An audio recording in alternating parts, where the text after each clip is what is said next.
नमस्कार महाराष्ट्र, चला जाणून घेऊया 14 जुलै 2026 रोजीच्या महाराष्ट्रातील सविस्तर हवामान अंदाज. मुंबई, ठाणे, पालघर, रायगड, रत्नागिरी आणि सिंधुदुर्ग जिल्ह्यांमध्ये दिवसभर ढगाळ वातावरण राहून मध्यम ते जोरदार पावसाची शक्यता आहे. पुणे, सातारा, सांगली, कोल्हापूर आणि सोलापूर जिल्ह्यांमध्ये हलका ते मध्यम पाऊस पडू शकतो. छत्रपती संभाजीनगर, जालना, बीड, धाराशिव, लातूर, परभणी, हिंगोली आणि नांदेड जिल्ह्यांमध्ये ढगाळ वातावरणासह हलका ते मध्यम पाऊस पडण्याची शक्यता आहे. नागपूर, वर्धा, चंद्रपूर, गडचिरोली, भंडारा, गोंदिया, अमरावती, अकोला, बुलढाणा, वाशिम आणि यवतमाळ जिल्ह्यांमध्ये मध्यम स्वरूपाचा पाऊस पडू शकतो.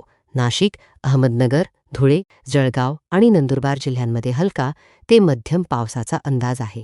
तर अधिक हवामान अपडेट, पावसाचे इशारे आणि महाराष्ट्रातील प्रत्येक जिल्ह्याची माहिती सर्वात आधी पाहण्यासाठी महाराष्ट्र हवामान लाईव्हला नक्की फॉलो करा.